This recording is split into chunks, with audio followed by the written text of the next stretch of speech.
Ya, jadi di sini saya akan mempresentasikan instalasi penerangan jalan atau taman pada mata kuliah praktik instalasi listrik komersial. Jadi di sini job 4 yang mana sistem penerangan pada suatu bangunan terbagi menjadi dua bagian yaitu indoor dan outdoor. Penerangan indoor yang ruangan adalah penerangan yang terpasang dalam ruangan seperti bangunan, rumah tinggal, hotel, rumah sakit, gedung persekolahan, perkantoran, dan lainnya. Lalu untuk penerangan luar tuh seperti untuk pencahayaan pada area jalan, taman, atau area parkir. Di perencanaan ini kita harus berpedoman ke SNI 03-6197-2000 tentang konversi energi pada sistem pencahayaan, yaitu memperoleh sistem pencahayaan dengan pengoperasian yang optimal sehingga penggunaan energi dapat efisien tanpa mengurangi atau mengubah fungsi bangunan.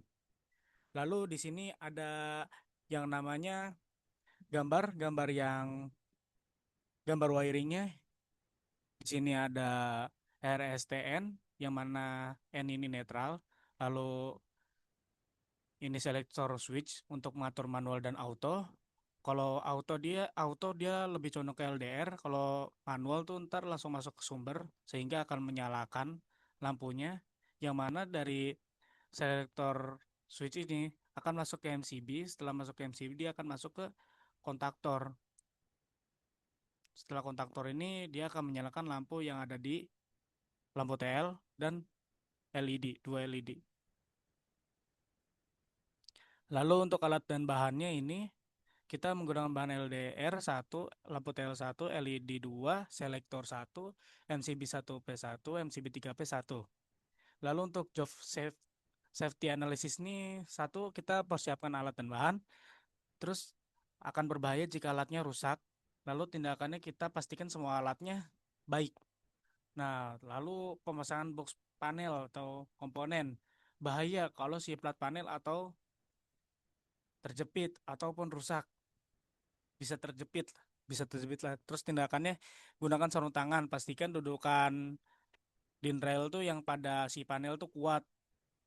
Nah, terus penarikan penarikan kabel atau wiring internal bisa tersengat listrik atau konslet, apalagi salah fasa tuh bahaya tuh. Pastikan sumber power utama dalam kondisi off dan terkunci. Gunakan kode warna standar RSTN untuk menghindari tertukarnya fasa dan netral. Lalu pemasangan sensor LDR dan lampu. Lampunya 2 LED dan 1 LTL. Bahayanya tuh terjatuh dari tangga untuk si lampunya. Pastikan tangga, kita nggak menggunakan tangga di sini ya. Nah, kalau di dunia nyata ntar kita pakai tangga karena kan buat ini LDR-nya itu agar terkena sinar matahari. Lalu untuk pengujian sistemnya percikan api bahayanya. Terus sebelum power dinyalakan ukur kontinuitas rangkaian dengan multitester. Pastikan selektor kondisi off sebelum MCB dinaikkan. Pengujian sistem auto dengan LDR. Bahayanya tuh kegagalan sistem kontrol atau overload. Nah, overload nih. Tutup sensor LDR dengan benda gelap untuk mensimulasikan malam hari. Pastikan kontaktor menarik dengan bunyi klik dan ketiga lampu menyala stabil. Finishing, sisa potongan kabel menyebabkan terpleset bahayanya. Jadi kita harus bersihkan semuanya dan kembalikan alat dengan rapi. Lalu habis itu di sini ada data hasil praktikum yang mana fasa netral ground. Kita nggak pakai ground ya, ini minus OL, arus penerangan 0,8 ampere, pengukuran fasa netral 350,2 volt dan 350,4 volt. Ground kita tidak pakai. Lalu ini adalah hasil ininya, apa namanya, tampilannya.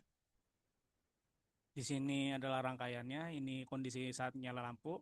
Ini tidak nyala-nyala karena sepertinya lampu TL bermasalah di dalamnya ataupun balasnya ataupun starternya kemungkinan. Nah, terus habis itu ini selektornya auto manual, ini multimeter. Nah, ini. Nah, lalu untuk jawabannya saya bagaimana sistem kerja penerangan secara manual. Pada manual tuh aliran listrik dari MCB itu dialirkan ke koil A1 dengan saklar selektor switch melewati LDR sehingga menyebabkan kontaktor aktif dan menghubungkan arus utama ke lampu secara seketika dan lampu akan menyala.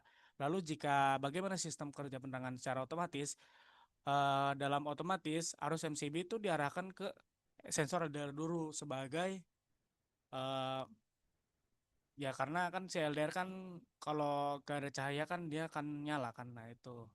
Nah, terus ketika kondisi lingkungan gelap, sensor akan mendeteksi penurunan intensitas cahaya dan mengirimkan tegangan menuju koil. Nah, ini sehingga kontaktor aktif dan seluruh lampu akan menyala. Lalu di sini apakah fungsi magnetik kontaktor pada kendali penangan luar ruangan tersebut? MC ini berguna untuk saklar elektromagnetik yang memisahkan antara sirkuit kontrol yang LDR dan selektor sirkuitnya dengan sirkuit sumber tiga fasa. Alat ini memungkinkan arus kecil dari sensor untuk menggerakkan kontak utama yang mampu mengalirkan daya besar ke beban lampu secara aman dan serempak, sekaligus melindungi komponen itu tersendiri. Lalu berdasarkan pengalaman Anda selama praktik, apa keuntungan dan kekurangannya? Keuntungannya mode manual sangat cocok untuk keperluan perbaikan atau pengecekan lampu di siang hari. Karena kan kalau siang hari kan lampunya pasti mati kan kalau pakai LDR tuh. Nah, itu. Terus sementara mode auto memberikan kenyamanan tanpa intervensi manusia setiap hari, setiap malam juga karena auto kan pasti akan menyala saat malam hari. Lah, selain itu auto dapat menghemat pengeluaran listrik. Jadi dari sini kan lampu akan menyala ketika gelap saja, untuk siang hari tidak akan menyala. Lalu kekurangannya, LDR ini sangat bergantung pada posisinya. Jika salah letak maka akan terjadi fenomena flickering. Flickering tuh lampunya tuh diskotik, nyala mati nyala mati gitu.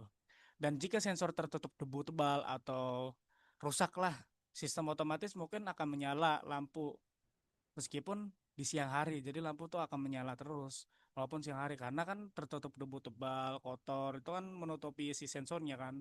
Si sensornya mengira bahwa ini sudah gelap padahal masih terang, masih siang hari gitu. Nah, untuk simpulannya, instalasi penerangan jalan berbasis kendali auto manual menggunakan kontaktor dan LDR merupakan sistem yang efisien dan andal karena mengintegrasikan proteksi beban tiga fasa dengan fleksibilitas operasional, menjamin penghematan energi secara otomatis, sekaligus memberikan kemudahan pemeliharaan melalui kontrol manual yang aman. Sekian dari saya. Terima kasih.